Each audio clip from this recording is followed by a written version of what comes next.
Hello and welcome to Racy Reviews. This is episode 4. So, to start it off a little bit differently this week, I'm going to look at the news straight away. So, let's have a little look. Wolverine Hugh Jackman has just announced his new suit, which is the classic yellow. Oh, very impressed with that. Looks really good.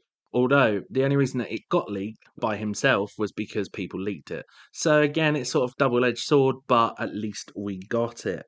Next is the actors at the minute are currently joining the writer's strike, which is fantastic. At least they've got some more backup within their force, so hopefully they get what they're after. Also, we got a new Ahsoka and Wonka trailer. The Ahsoka trailer looks absolutely fantastic. I'm so excited for that, and I really do hope they do it justice because it's basically Rebels' new season. And Wonka, I'm actually really excited for. It's produced and directed by the people that did Paddington, so again, it's going to have that nice British heart. Timothy Chalamet, and obviously Hugh Grant as an Oompa Loompa, which would be rather interesting. Jennifer Garner is also returning as Elektra in Deadpool 3. Now, this one I wasn't really bothered. I'm not a big fan of Jennifer Garner as Elektra anyway, but if she's coming back, hopefully they could bring Batfleck back as Daredevil.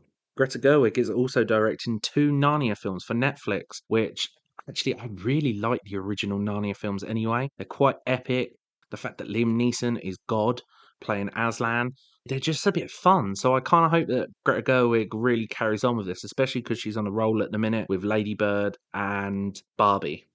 So moving on to the usual, the first film I watched was Lake Mungo. Now, Lake Mungo was a film that came out in 2008. I saw it on a TikTok. Some people were just talking about it, and they were like, "Oh, it's a really good film, bit different." So the synopsis of it is: strange things start to happen after a girl is found drowned in a lake. Now, this film is a mockumentary style, but it was a little bit different. So it really was good at sort of building this atmosphere. You really felt sort of on the edge of your seat through quite a lot of it, especially because some of the shots linger in like pixelated darkness in the background and you don't really know what's going on. And it basically follows their life, they're sort of being documented, and it just gets weirder and weirder. And it sort of goes down the line of almost sort of selling her body. And yeah, not what I was expecting at all. The creepiness of it as well, like when you're seeing this girl standing in the back of a shot, or what looks like this girl in the back of a shot, but the fact it's pixelated, so you can't really tell her facial sort of structure, and then you're sort of putting 2 and 2 together. This honestly has one of probably the biggest jump scares I think I've seen in the film. And it's not even like it's amazing. It was just so loud out of nowhere. And especially sort of with the surround sound on or whatever sort of audio you have. I swear I literally jumped off the sofa. Honestly, it was just ridiculous. It just caught me off guard, and you're watching this someone walking down an alleyway, and then without spoiling it, something happens, and it's just so loud, so quick, and it's just in your face. And also, I really like the fact it's not your usual horror thriller because it's following this mockumentary. It actually feels realistic and actually feels like you're watching a general sort of murder mystery when actually this is all made up. And Australia have some really good indie horrors. So yeah, I rated this one 6 out of 10. Next, I watched Baskin. Now, some of you might be wondering why I put this episode as explicit. This is the reason why. Baskin is about a squad of unsuspecting cops who go through a trapdoor to hell when they stumble upon a black mass in an abandoned building. Now, again, this was another sort of TikTok recommendation. Lots of people saying this is a really full on film, definitely worth a watch, really creepy, really gory. So I thought, might as well do it. It had honestly some of the most interesting and beautiful visuals for such a horror as well, and it was really stylized and quite artsy, which I really rated. And some of the scenes of him like floating through, it looked like water, and then it would turn red after the car crash, and then people who started disappearing at the table every time he sort of blacked out. It was really, really interesting. The acting was pretty decent as well, especially for sort of this style of film. I actually thought it was quite believable. Marmot, who played Barber, he was really, really good. I really sort of liked his character. I thought he was really interesting, especially for quite a young actor as well. It was interesting how the sort of cult was built into it. Now, actually, when the cult scene started to happen is when it started to get ridiculously gruesome and sadistic. And there was a couple of scenes where generally I sort of, it didn't curdle my stomach too much, but it was enough to sort of put me on edge.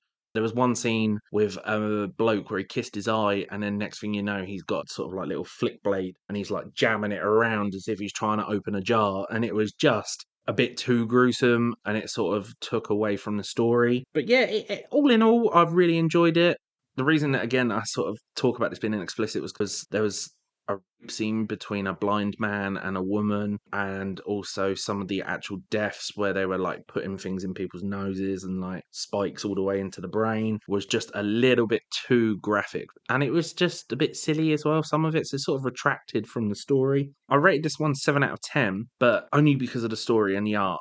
Literally, that was it. If it was just for the fact of the gore, then I probably would have given it maybe a 4 or a 5. But again, that sort of the art style really added to it.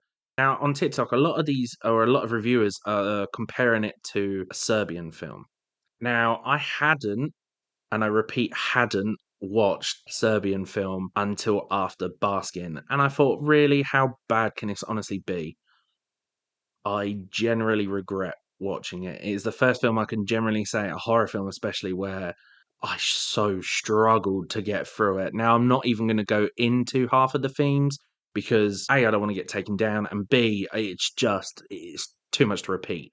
But that film, generally, I've never felt sick, not because of the violence, but because of the themes and what is happening.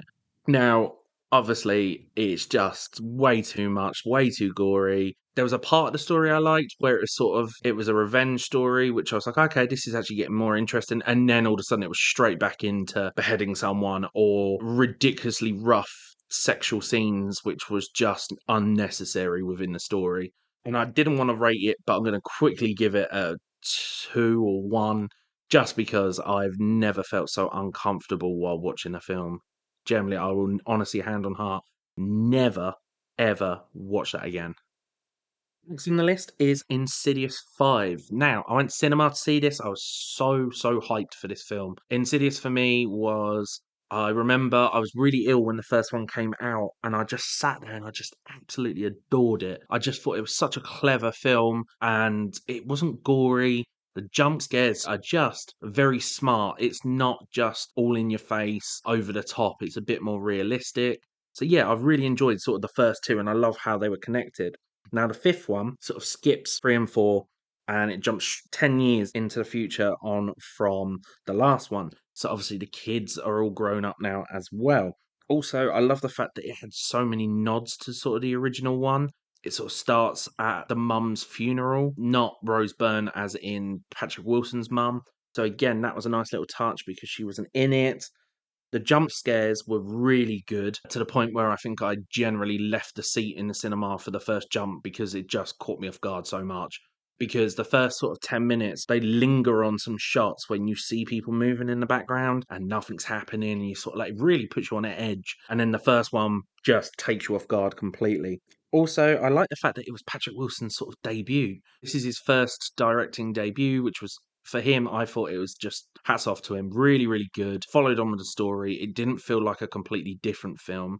My only thing with it really is it just didn't have enough sort of ghosts within the further. And if you look at 1 and especially 2, they cram in all these extras and it looks like the souls are coming after the bodies. Whereas this one, it was really sort of lackluster. What they did do well was when the souls come to the real world to sort of get into people's body, this one, they had actors that were doing some sort of acrobatic ballerina-esque sort of bending and double jointedness. And it was really interesting and sort of quite weird and creepy to watch. Also, on a side note, cinema etiquette. If you are in the cinema, do not put your feet next to someone's head. Don't, if you've snuck into a cinema and you're underage, don't just continuously walk in and out because you're too scared. There's an age for a reason, okay? And also, don't talk through the film.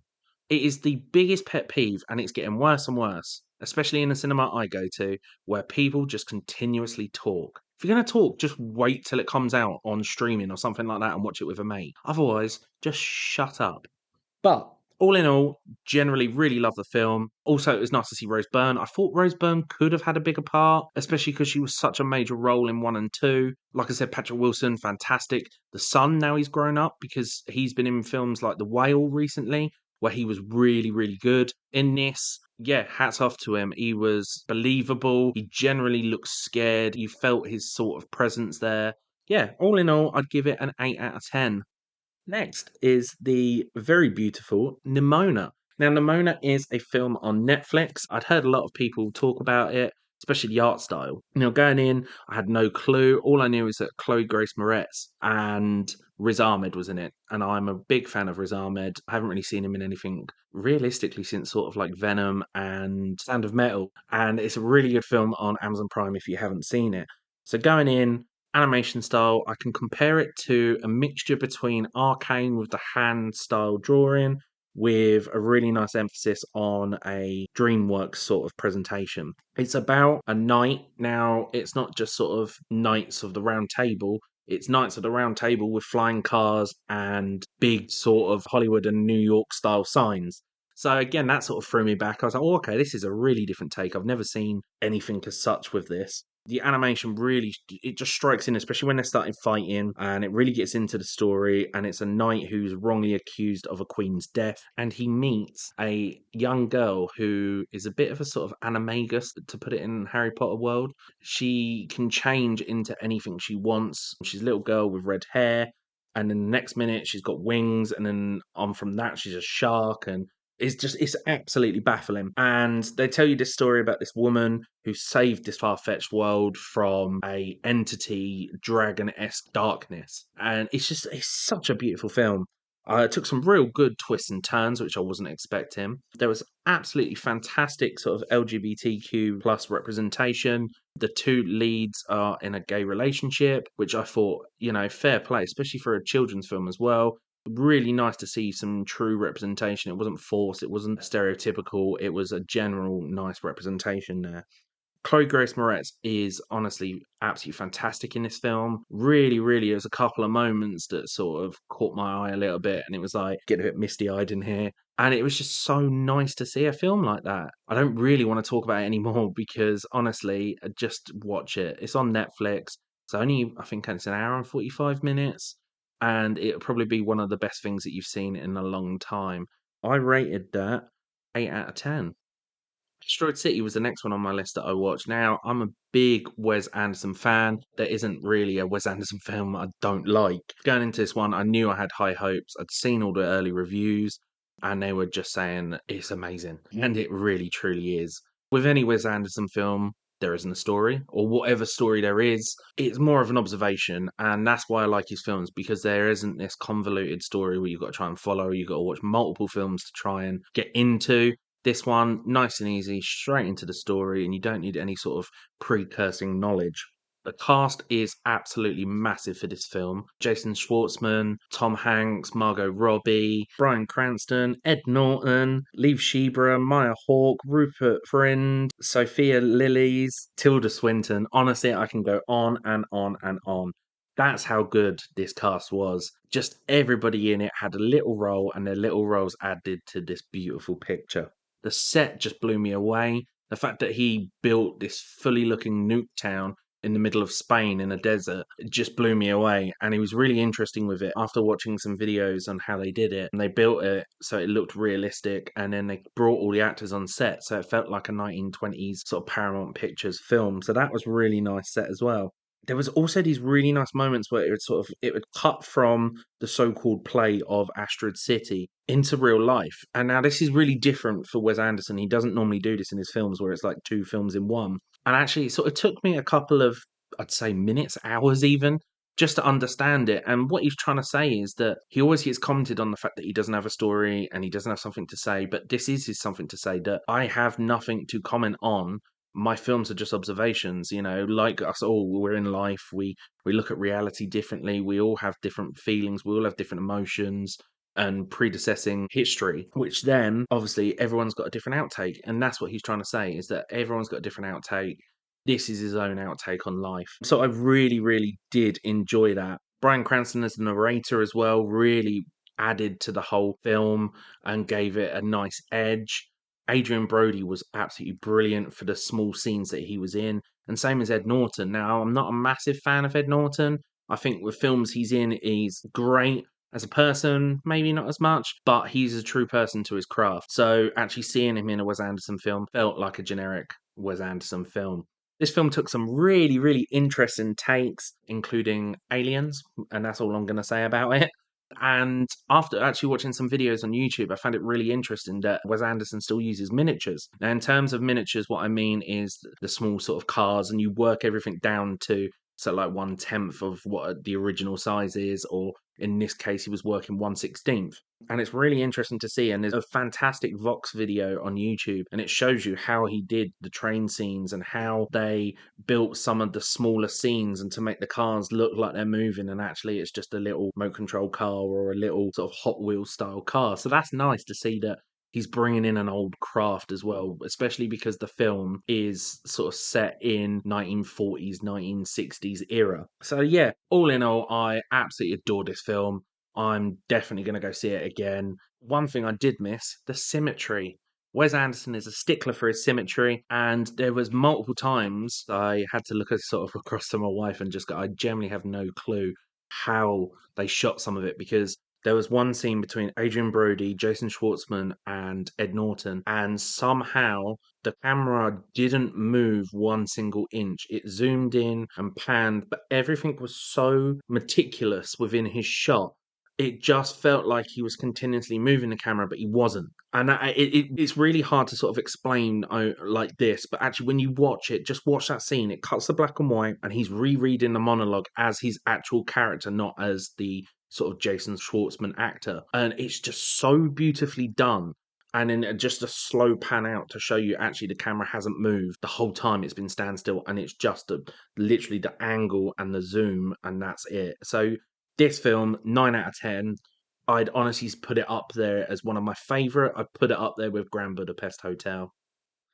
And lastly, Transformers Rise of the Beasts. This one I wasn't actually really going to talk about, to be honest, but generally I kind of wanted to, because now we all know the last, let's say, 3 or 4 maybe Transformers films haven't been fantastic. Bumblebee spin off was really good. I actually really enjoyed that.